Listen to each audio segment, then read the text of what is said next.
ERP implementations have been failing at an alarming rate for decades now. The question today is, have these failure rates improved here in the mid-2020s? The answer is unfortunately no, they haven't. So what I want to do today is talk about the top ERP failures of 2025.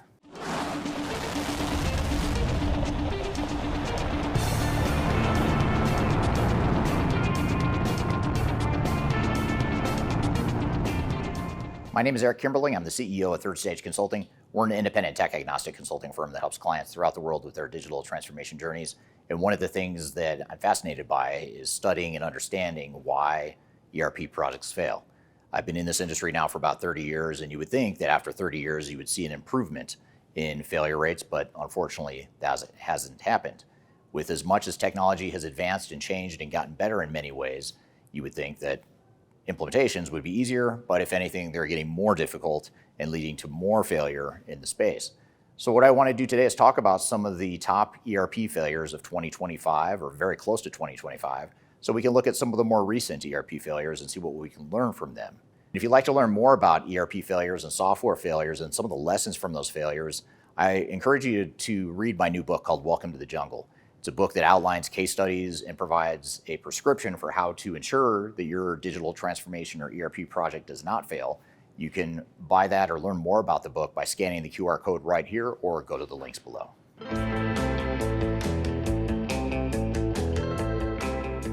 The first of the top ERP failures of 2025 is an organization called SAAQ, which is an organization in Canada that handles license plate registration and overall driver records. In the 2023 to 2024 timeline, SAAQ decided that they were going to deploy an ERP modernization project built on the SAP platform. And during that time, they wanted to create a web portal and create a better user experience, track registrations and all the driver information that SAAQ would need to handle. However, as soon as they rolled out the system, it led to problems. People couldn't register their vehicle. There were really long lines at the SAAQ facilities throughout Quebec, which is where SAAQ is based. There were identity verification breakdowns, and customers weren't able to log in to complete basic transactions in the system. So in other words, this was a big step back from what they had been doing with their legacy systems. Now, the good news with SAAQ is because they're a public entity, there was an audit report that was done assessing this project, which became public information. And what this audit report revealed was pretty telling. They didn't do adequate testing. They didn't do proper project planning. People weren't fully trained on the system. Data migration was neglected, and there wasn't much of a focus on change management. Those are just some of the things that were identified in this report outlining why the project failed. There were also questions around whether SAP was the right platform and whether or not that was the right decision for SAAQ, given some of the unique needs that they had that was outside the realm of what most SAP customers typically need. The Auditor General that performed this assessment also found that the internal team ignored a lot of the warning signs. They warned some of the project governance breakdowns and some of the overruns and the challenges that were being experienced along the way, and they continue to press forward, which is one of the worst things you can do when leading a digital transformation, is just try to power through and keep running at the same wall and beating your head against the wall over and over. And it sounds like that's what SAAQ did in this case. So the impact wasn't just a failure, it was a big, massive public failure. Most adults in the Quebec area were somehow affected by this implementation. It created a political firestorm, jobs were lost, and there's just a lot of chaos that ensued as a result of this project. And it also goes to show that even in a large government institution with a large pool of resources and money, even they are not immune to potential ERP failures. The next top ERP failure of 2025 is with a medical device manufacturer called Zimmer Biomet.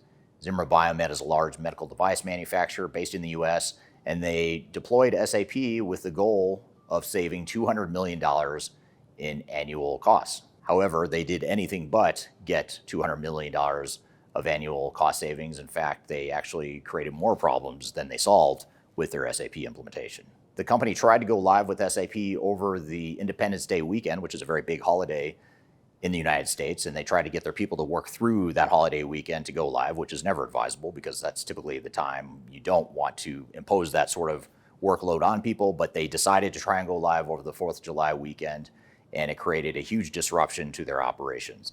They weren't able to ship product. They had delayed shipments, they had canceled orders, their revenue declined, their stock value declined, and ultimately the project went far over the planned budget. To add insult to injury, as a result of the SAP failure, the company had to lay off a good portion of its workforce, and its stock price dropped pretty dramatically as a result. At the end of the day, Zimmer Biomet is now suing their system integrator for $172 million in damages, which is just a huge price tag for a project that was expected to deliver more than that in annual savings. Some of the root causes that have been cited in public record include a lack of project planning, a lack of project readiness, blind reliance on their system integrator and their vendors, and a refusal to engage with independent quality assurance advisors to help make sure the project stayed on track. So all of this is enough to land Zimmer Biomet in our list of top ERP failures of 2025.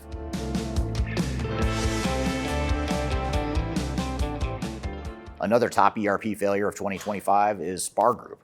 SPAR Group is a large retailer based in South Africa, and they tried to implement SAP, but to no avail. They spent over $100 million on SAP S/4HANA, but they had data issues, they had workflow issues, they had broken warehouse integrations, and they had insufficient testing, which all led to some pretty significant supply chain breakdowns. Now, as a result of these breakdowns, they weren't able to sell as much product. It actually impacted their revenue and their ability to satisfy their customer demand. As a result of this implementation, one of their major distribution centers completely collapsed operationally. They couldn't ship products, they had customer stockouts, and it led to a direct correlation of nearly $100 million in lost revenue or annual turnover as a result of these failures. So as a result of this failure, SPAR Group paused the implementation, they wrote off the investment, and they suffered pretty significant reputational damage as a result of this failure, and that's why SPAR Group is in our list of top ERP failures of 2025.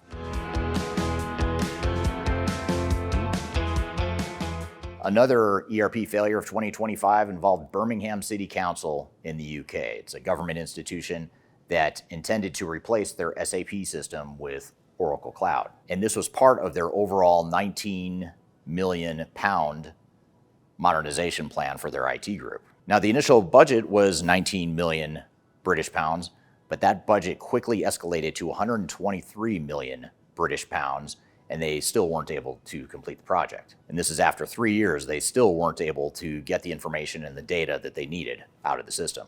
As a result of this implementation, the council couldn't complete basic financial transactions, they couldn't detect fraud, and they couldn't reconcile accounts as a result of the new system that they had just rolled out. And according to public record, the failure stemmed from incomplete testing, lack of transparency, poor project governance, and poor oversight of their system integrator. And what's even worse is that this failed program led to financial turmoil for the organization at a time when budgets were already tight and presumably resources were somewhat constrained as it was. And this is all enough to land Birmingham City Council in our list of top ERP failures of 2025.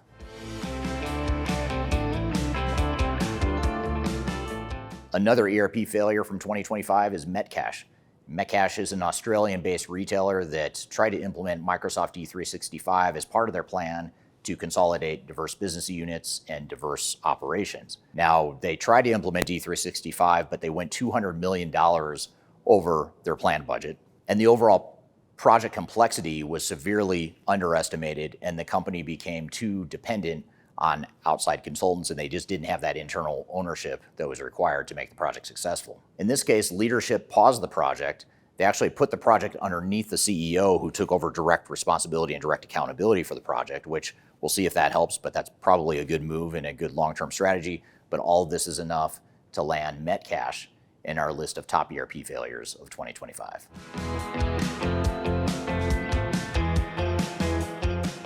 Cook County is one of the largest counties in the United States.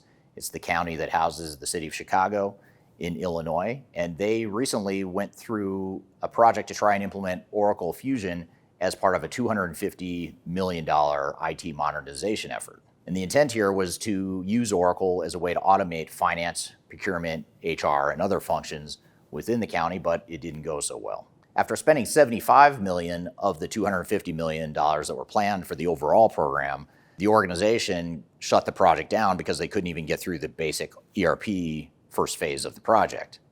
And the reasons they cited included things like misalignment, excessive customization of the software, which is oftentimes tied to lack of organizational change management, employee and project turnover, and a lack of foundational planning. Those were some of the root causes that were identified in public record of why this project ultimately failed. In this case, the county didn't have a clear vision of what they wanted their target operating model to look like. They didn't invest adequately in organizational change management, and they didn't have proper project governance and controls in place, which led to years of wasted time and money trying to implement Oracle ERP.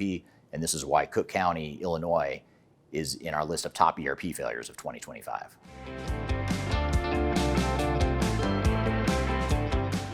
Now, so far in this video, I've talked primarily about ERP implementation failures in 2025, but the biggest failure and the biggest surprise of 2025 does not involve a specific end customer or a specific implementation. It involves a company getting in trouble with regulatory bodies in Europe. And this company that I'm referring to is SAP. As of late 2025, when I'm recording this video, SAP is being investigated by the EU for antitrust behavior and monopolistic behavior related to third-party support and maintenance. More specifically, what the EU is alleging or investigating is trying to figure out if SAP is limiting competition by making it more difficult for their customers to pursue third-party maintenance and support options from companies like Rimini Street, Spinnaker Support, and other third-party providers.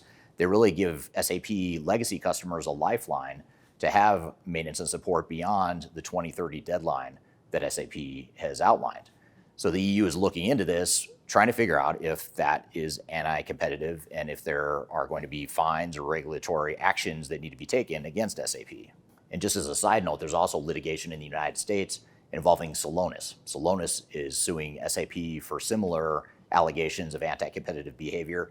But in that case, what Celonis is alleging is that SAP is not allowing Celonis's business process mining tool to access SAP data to provide process mining capabilities to customers because SAP owns its own business process mining tool, and they want to make it more difficult, allegedly, for companies like Celonis or products like Celonis to access SAP.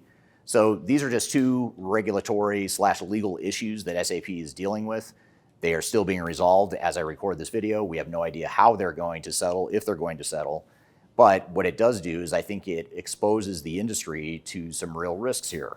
And I think this is an early warning signal for ERP vendors that they need to be careful in how they're pursuing or how aggressively they're pursuing these cloud strategies and these upgrade strategies that they're pursuing with their customers. Because in the case of the EU, they've caught their attention, but not in a good way. So SAP's regulatory issues with the EU is one of the top failure points for the ERP industry in 2025.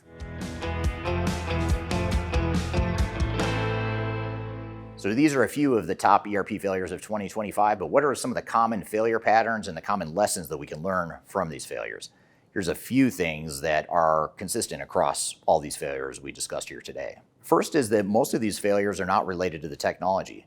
Most of them are related to the way that the technology was implemented. It has to do with internal ownership, internal alignment, project governance, the way the vendor was or wasn't managed or controlled, the internal team and how they contributed to the overall project. There's a lot of different dimensions that relate more to people and process than they do technology. So that's one of the big takeaways from these failures, is that I don't see any material deficiency of technology itself that's causing failure. Now, there's certainly weaknesses of all these different solutions we've talked about, but that alone is not enough to lead to some of the failures that these companies have experienced. Next is preparation and planning. Most of these organizations rushed right into the implementation without proper planning, without a complete resource plan, without a clear understanding of what their internal resource commitments were, without governance and controls in place to control and manage the vendor and the system integrators. And those failure points or those deficiencies early in the project are what created problems later on throughout the project. Another common factor we see in these failures as well is unrealistic expectations. The vendors and the system integrators in most of these cases were selling a pipe dream that wasn't attainable and it was never achievable, yet the end organizations drew a line in the sand using that proposed budget and timeline and resource plan as the gospel that was never going to materialize. And then finally, advancements in ERP and movements to the cloud and enhancements in artificial intelligence. Those can be considered good things in the world of technology, but they're actually creating more difficulty implementing solutions within organizations because it's creating more disruption. It's a bigger change from where companies are today to where they're going in the future. And that chasm between current state and potential future state is only growing, which means there's a bigger risk factor there in the chasms. And that's something we need to be aware of here in 2025, even though a lot of these failure points that I talk about here today are the same ones that would have been relevant 10 or 20 years ago. Those failure points are becoming more magnified in today's day and age, given that gap between current state and future state. So I hope this has given you some guidance and understanding on why projects fail and what you can do to avoid some of these failures. If you want to learn more about failure case studies and some of the lessons learned and how you can make your project successful, please check out my new book called Welcome to the Jungle. You can learn more about it or buy it here by scanning the QR code right here, or you can go to the links below. And by the way, you can order it electronically in paperback copy or hard copy, and you can have it delivered to you anywhere in the world. So be sure to check that out below. So I hope you found this information useful, and I hope you have a great day.